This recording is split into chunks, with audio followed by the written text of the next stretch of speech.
Se nós olharmos biblicamente, a família, ela é a primeira instituição formada no mundo. Deus quem instituiu a família. Então, com base nisso, é bom nós sempre estarmos atentos a essa ideia de ter um avivamento familiar, de ter uma restauração familiar e um restabelecimento nessa unidade, a unidade que nós chamamos de família. E o texto que eu separei para nós trabalharmos é um texto até um pouco diferente do que qualquer outro texto que a gente poderia tratar sobre família. Então, a gente poderia tratar vários textos, como a família de Davi, como a casa de Obed-Edom, que recebeu a arca. A gente poderia tratar sobre a família de Josué. Então, muitos textos que verdadeiramente você adentra a família e você consegue tirar propriedades maravilhosas para aplicar na nossa família. Mas o que eu quero trazer aqui, mediante o Espírito de Deus, no texto da parábola da dracma perdida, não saindo do tema, que é o restabelecimento da família, da unidade familiar, esse texto tem muito a nos ensinar. Porque é um texto que vai tratar comigo e com você a respeito de dentro de casa. Porque dificilmente a gente fala de família, dificilmente a gente não lembra de casa, não lembra do nosso lar em si, da união, um grupo de pessoas que moram no mesmo ambiente.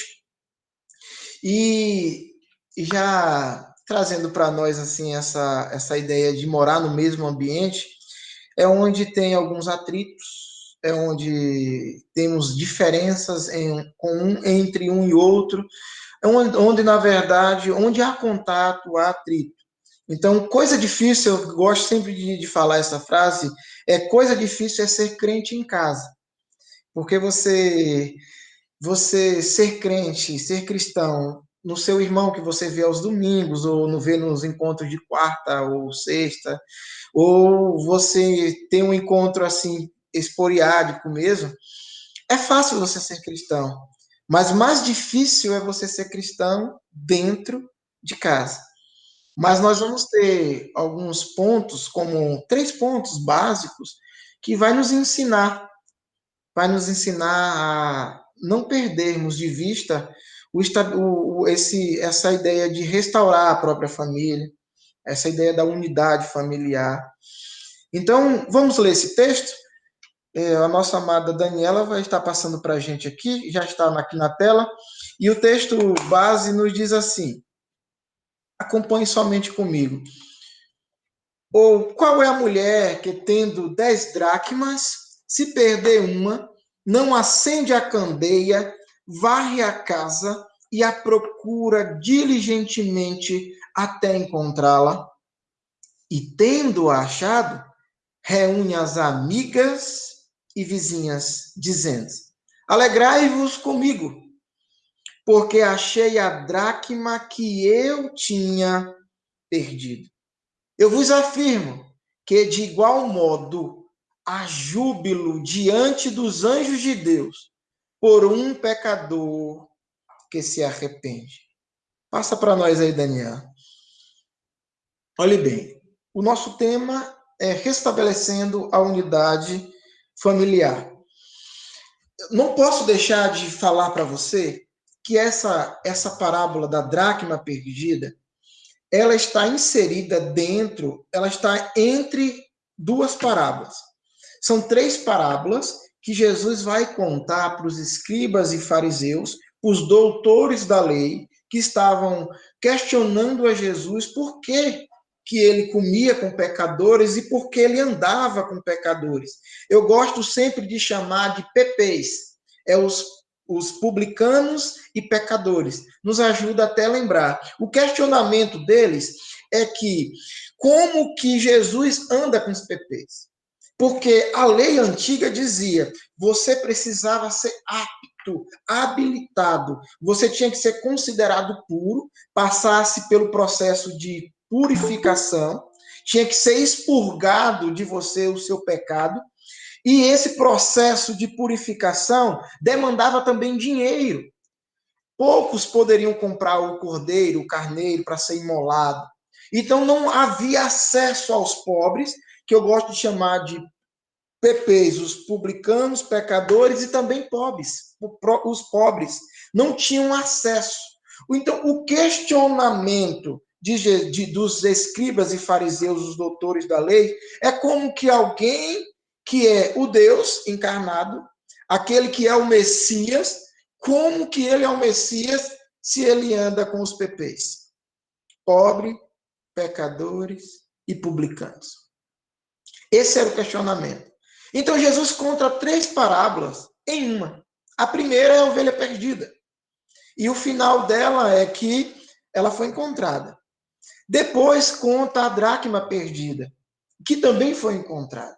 Depois ele conta os 2 filhos perdidos, que é o filho que estava dentro de casa, o mais velho, e o mais moço, os 2 filhos perdidos, que também, no final da parábola, o filho moço retorna.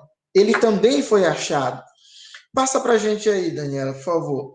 Então, a ideia central que Jesus quer trazer para essas 3 parábolas, que são uma, é a unidade. Volta um pouquinho aqui, lembra, Daniela, que a gente conversou? Tem hora que o meu dedo vai subir, que não seria mais maravilhas. Olhem bem, a ideia central é a unidade foi restabelecida. Essa é a ideia central das 3 parábolas. E não diferente da dracma perdida, porque a unidade foi restabelecida. O que estava perdido foi achado. Então, quando eu olho para essas 3 parábolas, por que a dracma perdida me chama a atenção? Porque a dracma perdida ela é escolhida para nós trabalharmos o tema do restabelecimento da familiar. Por quê? Porque vai tratar de um aspecto dentro de casa. Vai tratar de um aspecto que tudo ocorre dentro de casa. Se você olha a ovelha perdida, ela sai, ela vai para um lugar distante, onde o pastor tem que ir em busca dela. Se você olha para os 2 filhos perdidos, um está dentro de casa perdido, mas o outro, ele vai para uma terra também distante. Mas a dracma perdida não. A dracma perdida, todo o seu contexto é dentro de casa. E é sobre a família, é sobre dentro de casa, é sobre o lar que nós estamos tratando nesta reunião aqui. Então vamos definir o termo. Para a gente não ficar um pouco no escuro, eu quero dizer para vocês que parábola vem do grego, que significa parabolê. Por mais que há uma escrita grega estranha, mas significa isso aí, ao lado de. A pronúncia é parábole, mas significa ao lado de. Olhe bem, vem até da palavra também perímetro, a ideia de contorno. Por que ao lado de? O que é uma parábola? Se você olha para essa definição, Jesus coloca ao seu lado. É um reforço didático que Jesus quer trabalhar com seus ouvintes. Então, isso significa parábola. E o que ele fazia? Ele usava esse recurso didático, colocando ao seu lado esse reforço, que é uma narrativa fictícia, mas concorde com as leis e costumes da vida contemporânea. Jesus sempre se usou do que estava ao seu redor. Vou dar um exemplo bem simples para vocês. Olhe bem, lembra Jesus fala em Mateus 6, a ansiosa solicitude da vida, não andeis ansiosos com coisa alguma. E ele começa a trazer para nós a ideia de, olhem, você precisa imaginar que Jesus está no campo aberto, Jesus está caminhando, ele está passando entre árvores, e ele diz assim, olhem as aves dos céus. Ele usa esse recurso, ele se apodera do que tem ao seu redor. As aves estão voando e ele manda olhar. Ele diz, olhem as aves dos céus. Olha, vejam que elas não trabalham. Vejam que elas não tecem. mas todavia o Senhor as sustenta. Então ele começa no campo aberto, ele diz assim: olhem os lírios do campo, sempre ele está apontando para nós esse recurso maravilhoso. Então a parábola é esse recurso didático que se coloca ao lado. Jesus coloca ao lado dele esse recurso. E isso é maravilhoso, não diferente agora desse recurso da dracma perdida. Jesus quer responder sim aos escribas, aos fariseus, mas ele está trabalhando algo dentro de casa. Passa para mim aí, Daniel, por favor. Não esquecendo que a dracma é uma moeda grega, ela é feita de prata e corresponde a um denário. Um denário é um dia de trabalho. Se hoje, um dia de trabalho, vamos falar de pessoas assalariadas aqui. Pessoas assalariadas ganham em torno de, vamos dizer assim, uma diária de um mestre de obra, um pedreiro, é média de R$ 150. É essa média de R$ 100 a R$ 150 ao dia. Então, é como se fosse o dia de um trabalhador comum nosso. Mas o que eu preciso trabalhar com vocês é que essa mulher ela está tão preocupada não tão somente com um dia de trabalho que ela perdeu dentro de casa. É um dote também. Você pode trabalhar essa ideia de um colar de compromisso. Passa para a gente aí, Daniela, que a gente vai compreender melhor. Passa mais uma vez. É nesse formato que você precisa também colocar um pouco em prática. Não só as moedas em mãos, não só moedas em mãos, mas um colar e não necessariamente em uma corrente, não necessariamente nessa corrente, mas o costume da época era mais envolto em panos, era uma tira de pano onde se fazia um colar. E essa mulher agora ela está à procura de uma das peças que compõem o seu colar. Olhe bem, olha o versículo 8. Olha o versículo 8. Ou qual é a mulher que tendo 10 dracmas, se perder uma, não, acende a candeia, guarda isso, acende a candeia, varre a casa e a procura diligentemente até encontrá-la. O que está acontecendo aqui? Uma moeda, uma moeda que completava toda a unidade, ela se perde. E qual é a preocupação aqui nesta hora? É porque algo de valor é perdido dentro de casa. É essa preocupação. E há uma questão aqui que dentro de casa, a gente muitas vezes imagina o nosso lar, a nossa casa. A luz elétrica, o piso talvez de porcelanato, reflete a luz, muitas janelas. A gente imagina uma casa como a nossa, porque é o que nós temos em nosso contexto. Mas a gente precisa entender que esta casa é uma casa de chão batido, é uma casa que provavelmente não é trabalhada como a nossa, a pintura, principalmente no branco, o teto branco para refletir melhor. Então a gente tem que entender também que essa casa não tem essas janelas de vidro que a gente está acostumado para a claridade entrar. E dificilmente se tinha a janela em si.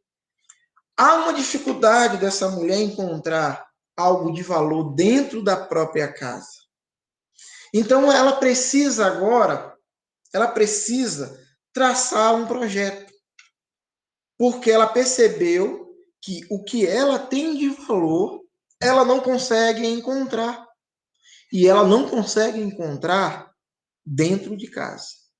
Então é necessário agora traçar um plano, um projeto. E ela traça um projeto. O projeto que a gente viu no versículo 8 foi acender a candeia, é o primeiro projeto dessa mulher, varrer a casa e depois procurar diligentemente. O primeiro ponto, acender a candeia, é o que nós precisamos fazer de primordial. É o que a gente precisa trabalhar, o que a gente precisa colocar em prática é a necessidade da luz. Por quê? Essa casa precisava de luz, porque algo de valor se perdeu dentro de casa.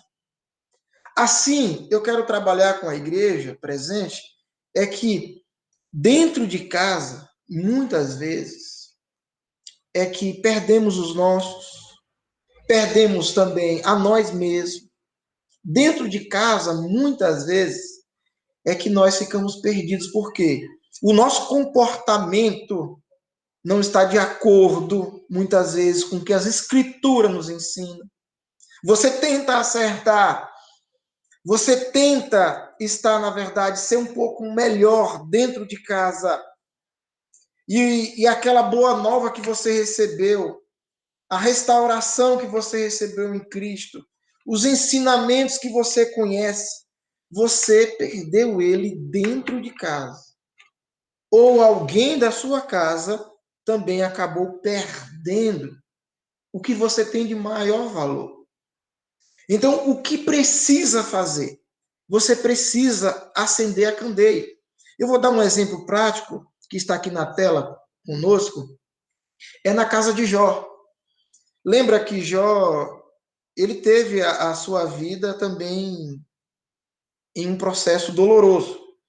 Mas a Bíblia, o livro de Jó, ela mostra para nós como era de fato a família de Jó e como era este homem considerado justo. O que ele fazia? Jó, capítulo 1, versículo 5, na parte de negrito aí, você vai perceber comigo, ó, chamava Jó os seus filhos e os santificava. Uma das coisas que pode estar se perdendo nos nossos lares é essa ideia de chamar nossos filhos, é buscar responsabilidade para nós mesmos e santificar seus filhos, santificar o nosso pessoal, santificar a nossa família. Para nós termos restabelecimento na unidade familiar, é necessário buscar essa responsabilidade que Jó fez.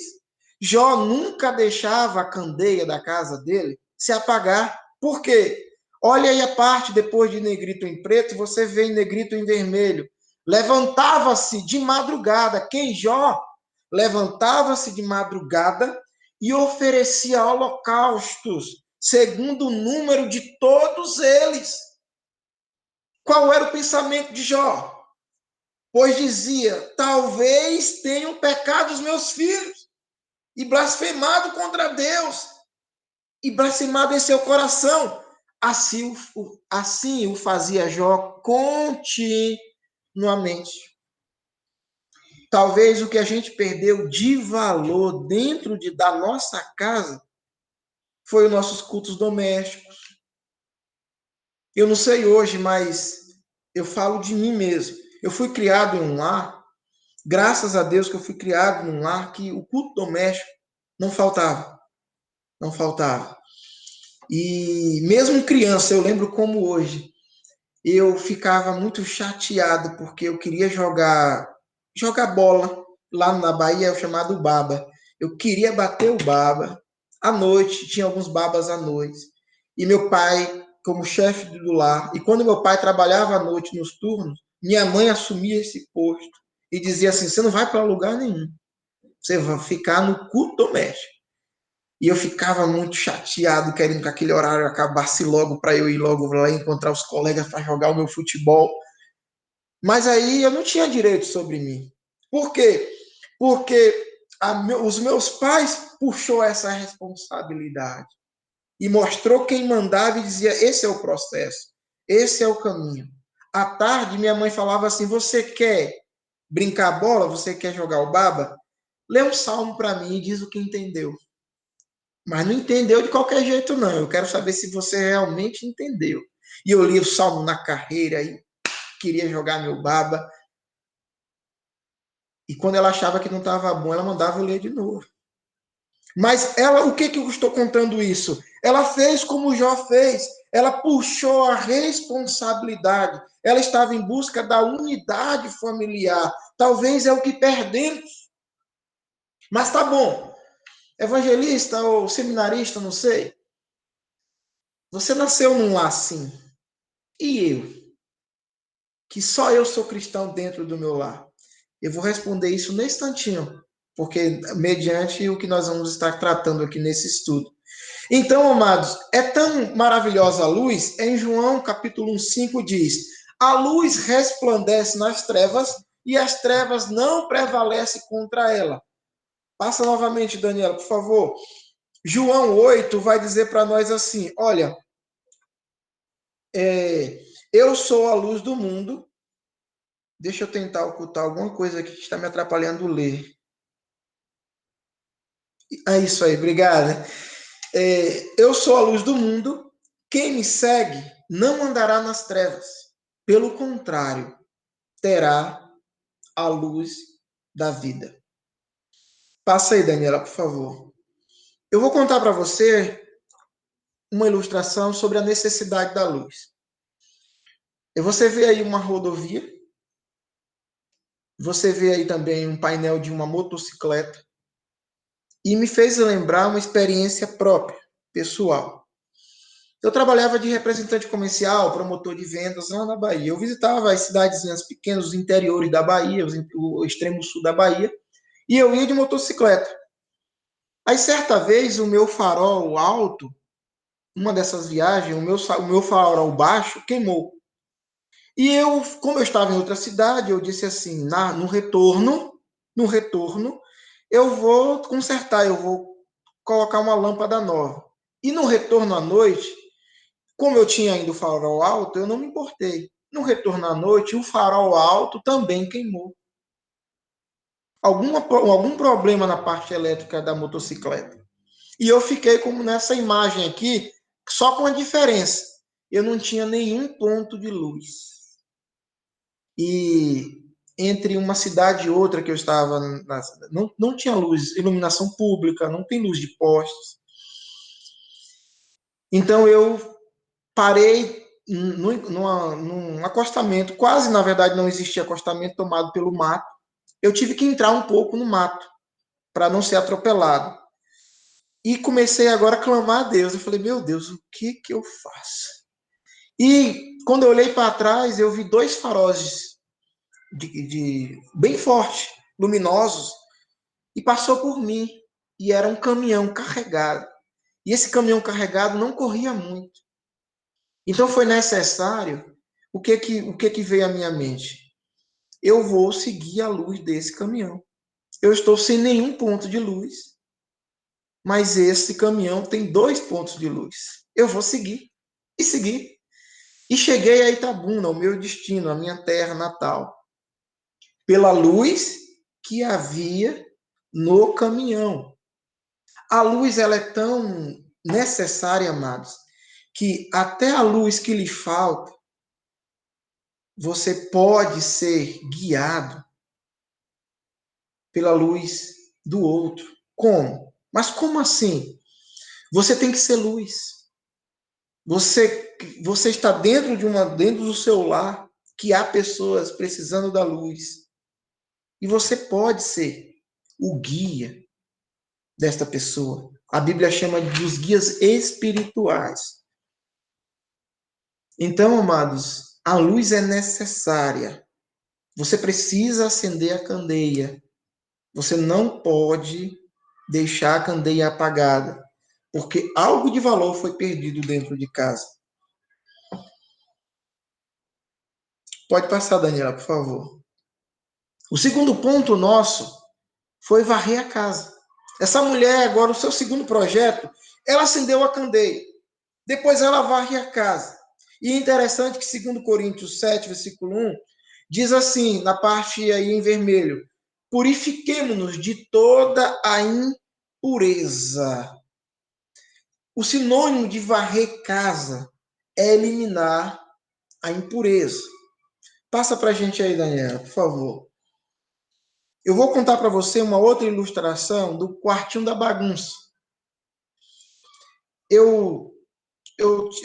Deus me deu a graça de ter minha casa própria lá na Bahia. E teve um quarto que estava sem uso. E esse quarto sem uso começou a ficar acumulando. Eu comecei a acumular nesse quartinho sem uso tudo que eu achava que eu ia usar um dia. E, na verdade, passaram-se anos. E eu estou vendo que tem gente se identificando aí. E passaram-se anos eu acumulando naquele quartinho. Chegou uma hora que minha mente deu um estalo. E eu disse assim, eu preciso me livrar dessa bagaceira. Que para mim tinha um valor outrora. Mas naquele momento a minha mente estalou e disse, eu não preciso disso aqui. E foi um acúmulo terrível.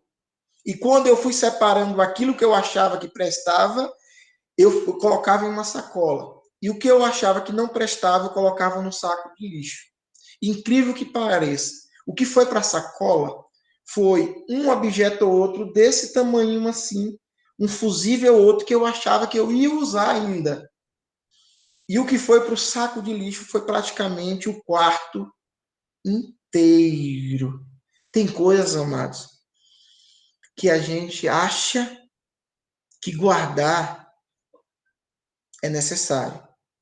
E eu quero dizer para todos os amados ouvintes aqui, é que principalmente na nossa família nós temos guardado coisas que era para ter jogado fora.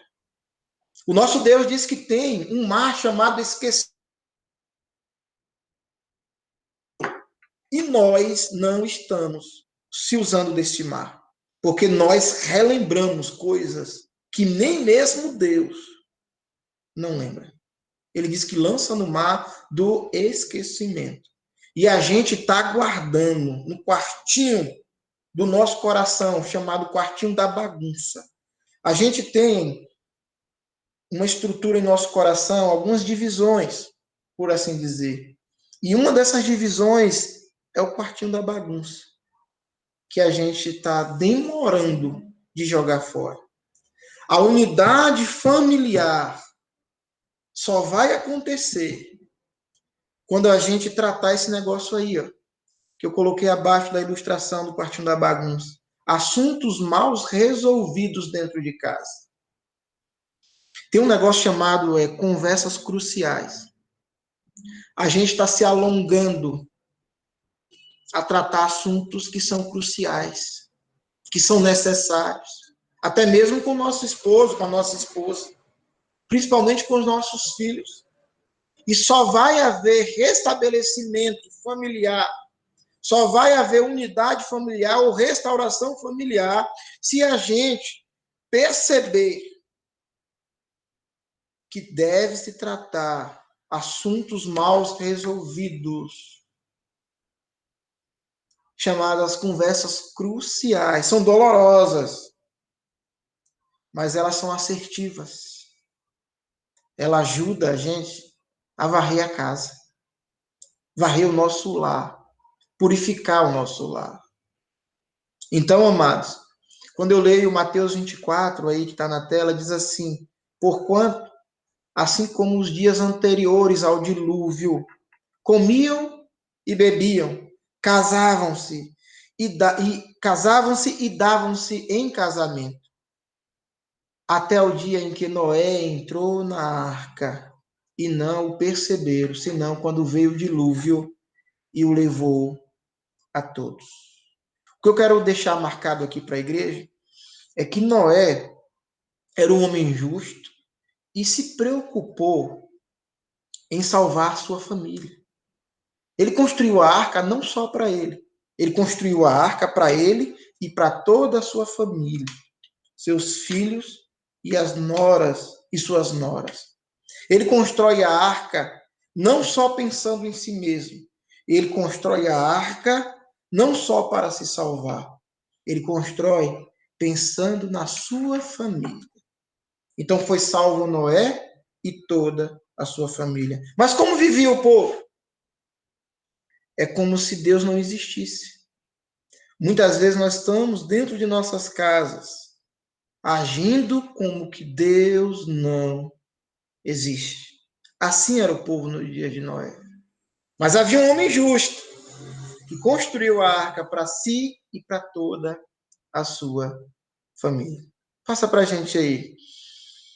Olhe bem, O terceiro ponto, amados, é que o texto da dracma perdida não nos deixa, ainda no versículo 8, não nos deixa para trás, é quando diz até encontrá-la. A parte B do nosso versículo, até encontrá-la. Quer dizer, procurar com diligência. O que é isso? Com interesse e com urgência. Romanos 12, 11, eu trouxe para a gente dizendo: nunca lhes falte o zelo, sejam fervorosos no espírito, sirvam ao Senhor. O que, que a gente precisa fazer dentro da nossa casa? O que, que a gente precisa fazer dentro da nossa família? Nós precisamos ser diligentes em oração para com os nossos. Aí eu respondo aquele questionamento: mas e eu, que não nasci num lar evangélico? E eu, que sou o único cristão dentro do meu lar, ou só há 2 ou 3 cristãos dentro do meu lar? Você precisa ser diligente. Eu preciso ser diligente. Diligentes em oração. Diligentes em oração para com os nossos. Eu tenho 2 exemplos bíblicos para tratar com você quando a gente fala de Davi e quando a gente fala de Josué. Davi, ele é um contraste com a vida de Josué. Se a gente olha, a espada não se apartou da família de Davi, por quê? Por conta do pecado, porque lhe faltou o zelo para com o Senhor. Faltou a diligência, o fervor, o zelo de não pecar, o zelo de procurar fazer o que Deus realmente instituiu. Quando a gente olha para a vida de Josué, ele dá um brado, ele dá um tapa na mesa, vamos assim dizer. Ele diz assim: eu vejo que quando a gente entrou na terra prometida, eu vejo que um grupo se desvia. Eu vejo que vocês estão assando bolo para a rainha do céu.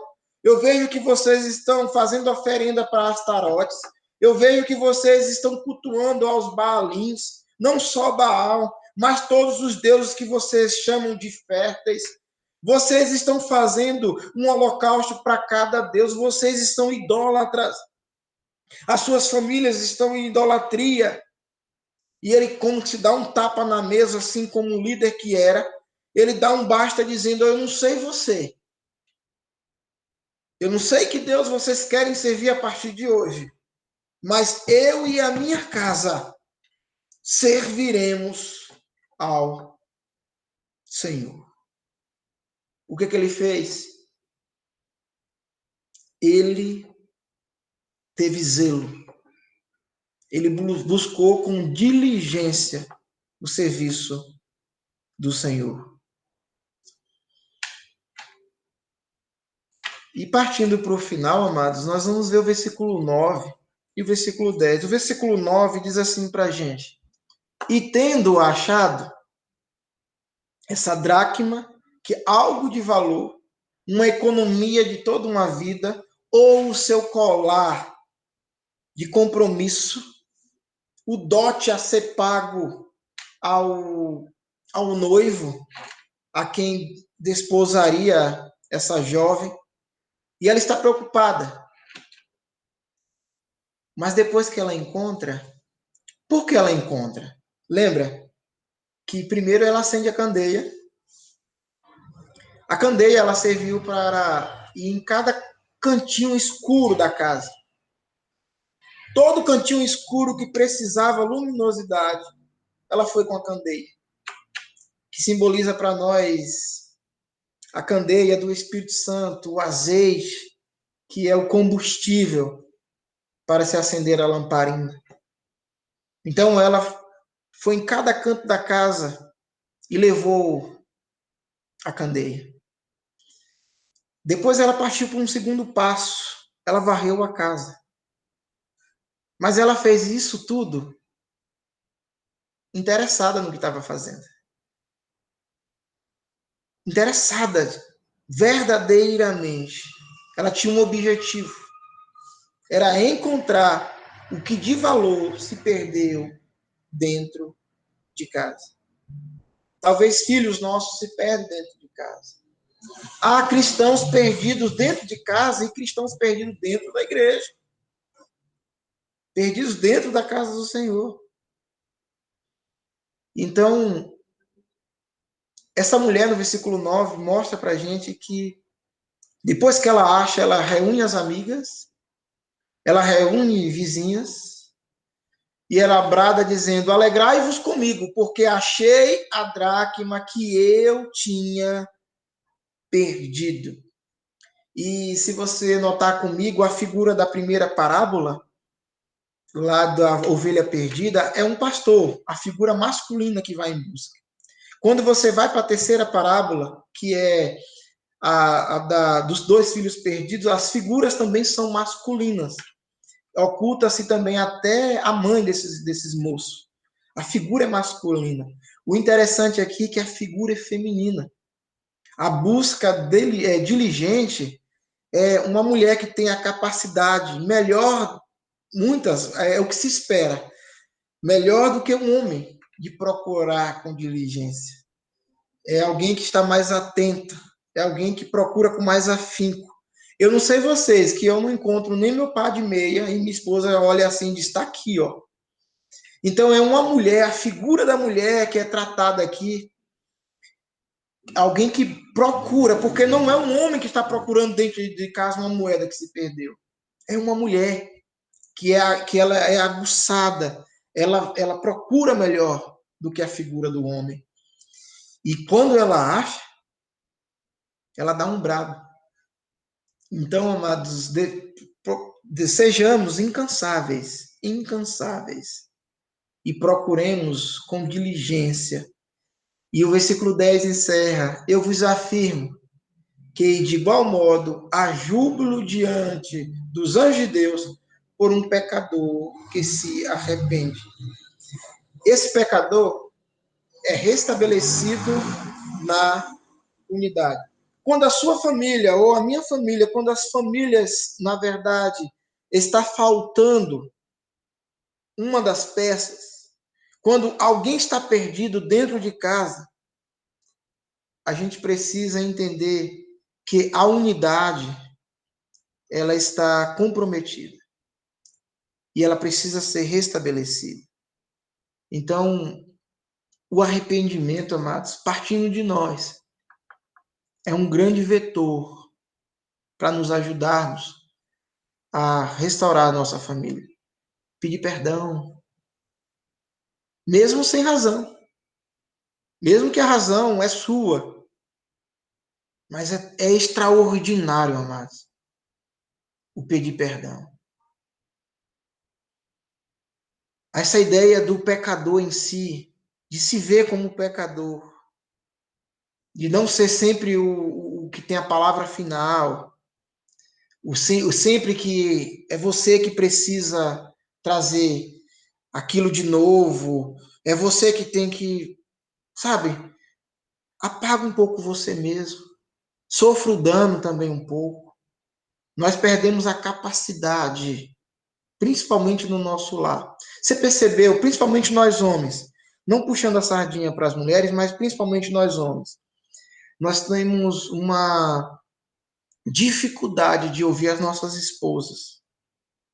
E, na verdade, elas foram levantadas como auxiliadoras nossas e a gente não entende, muitas vezes, o papel real delas. E elas querem dar uma opinião que vai nos abençoar. E a gente não quer ouvir de forma alguma. Deixa comigo, eu sei o que eu estou fazendo. Mas depois é no colo delas que a gente vai choramingar. E é que a gente vai sofrer um pouco. Então, para de querer sempre ter razão. Eu gosto de uma frase assim: vamos ter um pouco mais vamos ter paz. Eu prefiro ter paz do que ter razão. E não só homens, que também vai para as mulheres também. Os homens são um pouco mais, vamos assim por dizer, eu não sei se eu vou estar ofendendo, mas eu falo de mim. Nós pensamos um pouco mais devagar, nós não fazemos muitas coisas ao mesmo tempo. Minha esposa mesmo, ela pede para ao mesmo tempo eu ajudar a lavar a louça E depois, ao mesmo tempo, ela dá ordem da lavar da louça, ao mesmo tempo enxugar os pratos, ao mesmo tempo ajudar a estender roupa, mas ela fala para mim ao mesmo tempo. Eu só entendi a primeira. Depois eu pergunto de novo o que ela quer que eu faça depois, e se eu posso ajudar, se eu estou ali naquele momento para ajudá-la, depois eu vou compreender o que ela quer de novo se ela me falar. Porque eu não consigo assimilar todos os pré-requisitos que ela me deu adiantado. Então, mulheres também tenham paciência dentro de casa, paciência com os filhos. Então, se coloque na condição que também erra, que você também erra. Então, a gente precisa ter esse restabelecimento familiar se colocando na condição de pecador, de também de arrependido. Feriu, chega junto. Não chega cheio de dedos, não. Ah, eu não queria, mas eu fiz por isso. Não, errou. Eu errei. Simples assim. Homem e mulher, filhos, eu errei. Você aprender a dizer eu errei vai trazer libertação maravilhosa na sua vida. Se você tem um hábito de ter essa palavra na tua boca, de que é um pecador e errou e quer melhorar, você não vai ser a mesma pessoa. Não vai ser. E vai ter mais restabelecimento familiar dentro de casa. Então, amados, nós encerramos. Eu não sei se você tem alguma coisa para perguntar, alguma questão, alguma dúvida que não, alguma coisa que não ficou clara. E esse é o momento. Se não houver, eu passo para a Daniela ou para o seu esposo. Mas se houver alguma dúvida, alguma pergunta, esse é o momento. Se eu não souber responder, Alexandre e Daniela responde. Fique à vontade. Não, a gente vai dar oportunidade, vai aproveitar mais da sua fala, para ficar tranquilo. Alguém quer perguntar alguma coisa? A Sara quer perguntar alguma coisa? A própria Quando o senhor falou ali do culto doméstico, né, me veio uma lembrança aqui da infância, que na minha casa também o culto doméstico sempre foi presente a vida toda, né? Mas eu tenho um tio e na casa, é a lembrança da casa dele, porque na casa dele o culto doméstico também sempre foi presente, tinha visita, sem visita, todo mundo tinha que ir para o culto. Só que lá na casa dele era meio que uma tortura, porque ele morava na praia, daí o horário do culto doméstico era na hora do almoço. Então você chega da praia cansada, com fome, a mulher dele era uma super cozinheira, eles botavam a mesa, os pratos, a comida toda na mesa e ele começava o culto. Lia a Bíblia, cantava hino, orava, ele explicava, era aquele culto assim de uma meia hora, 40 minutos, para depois todo mundo almoçar. Mas isso é uma coisa assim que eu tenho muito assim, presente na minha memória dos cultos na casa do meu tio. E podia ter visita crente, visita que não era crente, o culto ele mantinha, não tinha o que. Ele sempre era fiel no culto doméstico. Eita, maravilha! Algo ficou. Sim.